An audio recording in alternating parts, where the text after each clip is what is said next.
Warahmatullahi wabarakatuh. Sampai bertemu kembali dengan Ustaz Denny dalam belajar bahasa Indonesia yang insya Allah walaupun situasi yang saat ini sedang pandemi, namun tidak mengurangi rasa semangat kita untuk tetap belajar. Ustaz Denny akan mengajar di kelas 9. Insya Allah dengan bantuan teman-teman kita bisa sharing, belajar bersama. Dan apabila nanti ada pertanyaan-pertanyaan terkait tentang permasalahan, bisa disampaikan via japri ke nomor Ustaz Denny yang insya Allah tertera di bawah ini. Oke, untuk pertemuan pertama, untuk nama udah kenal semua insya Allah. Pembahasan pertama kita akan membahas tentang teks laporan percobaan.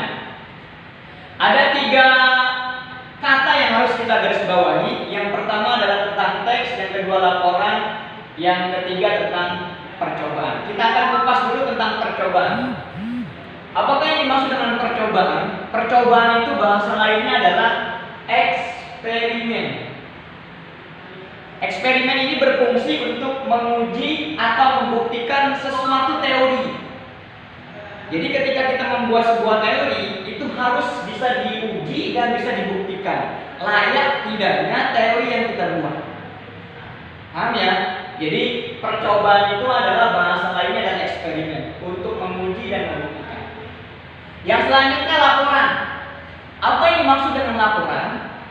Laporan itu adalah sesuatu yang dilaporkan. Sesuatu yang dilaporkan kepada orang lain dengan perintah yang diberikan kepada kita. Jadi laporan itu berupa sesuatu yang dilaporkan dari apa yang telah kita buat, namanya laporan. Yang terakhir adalah teks. Apa yang dimaksud dengan teks? Teks itu adalah berupa sebuah tulisan. Jadi tidak bisa ketika kita berbicara masalah teks itu berkaitan dengan lisan. Tidak, tapi yang dimaksud dengan teks itu adalah tulisan. Tulisan. Jadi yang dimaksud dengan teks laporan itu adalah tulisan ataupun sesuatu yang disampaikan kepada orang lain berkaitan dengan eksperimen kita atau percobaan kita yang disampaikan secara tertulis. Paham ya? Jadi sesuatu yang dilaporkan kepada orang lain dengan secara tertulis. Lanjut, ada ciri-ciri. Ada ciri-ciri dari teks laporan percobaan. Yang pertama adalah ciri-cirinya berupa fakta. Ketika kita membuat sebuah laporan, itu ciri yang pertama adalah fakta, real, atau sesuai dengan kenyataan. Tidak bisa kita menggunakan bahasa-bahasa yang ambigu. Mohon maaf, ambigu itu penafsiran ganda. Contoh, ini termasuk kalimat fakta ataupun opini. Kalau opini itu pendapat. Jeruk ini mengandung sekitar 200 mg vitamin C. Kira-kira itu merupakan pendapat fakta, merupakan fakta ataupun opini. Ada kalimat sekitar. Betul, itu merupakan opini. Karena ada kata sekitar. Sekitar itu adalah sesuatu yang belum pasti, berubah. Misalkan jeruk ini mengandung 200 mg vitamin C. Nah, itu merupakan kalimat fakta. Ciri yang selanjutnya adalah lengkap. Dalam melaporkan teks laporan itu harus lengkap, tidak boleh setengah-setengah. Sebab apa? Sebab seseorang yang melaporkan setengah-setengah nanti akan bisa membingungkan orang yang membaca ataupun yang menerima laporan ini. Yang terakhir adalah objektif, sesuai dengan data-data yang ditemukan di lapangan. Contoh misalnya, kamu diperintahkan oleh guru untuk meneliti zat kandungan saus yang misalnya yang ada di kantin.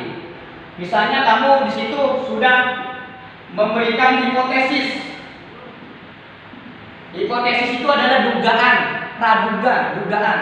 Jadi tidak bisa kamu langsung menjudge bahwasannya zat saus yang ada di kantin itu berbahaya tanpa kamu tidak melihat ini. Kalau kamu sudah membuktikan bahwasanya zat yang ada di kandungan saus itu berbahaya, maka tapi kamu belum teliti, tidak bisa, itu tidak objektif. Tapi ketika kamu sudah meneliti dan menyatakan bahwasanya setiap saus yang ada di kantin itu berbahaya, setelah kamu teliti baru bersifat objektif. Lanjut, selanjutnya ini fungsi dari teks laporan percobaan ini. Yang pertama adalah sebagai informasi. Kita memberikan informasi kepada orang lain sesuai dengan perintah. Jelas, kembali lagi ke fakta. Informasi yang disampaikan itu harus sesuai dengan data-data yang ada. Yang selanjutnya, yang kedua adalah sebagai bukti. Teks laporan percobaan itu dibuat sebagai bukti. Yang buktinya itu berupa tulisan. Yang selanjutnya adalah ketiga sebagai dokumentasi. Biasanya kita ketika membuat sebuah laporan itu ada data-data terkait untuk menunjang baik dan tidaknya laporan yang kita buat, tentunya menggunakan dokumentasi. Selanjutnya adalah yang keempat sebagai pemecahan masalah. Fungsinya tadi kita balik lagi ke sini, ada yang mengatakan bahwasanya sebelum kita teliti saus itu mengandung zat yang berbahaya ataupun menggunakan zat berwarna, tapi sebelum kita buktikan, nah di sini muncullah permasalahan.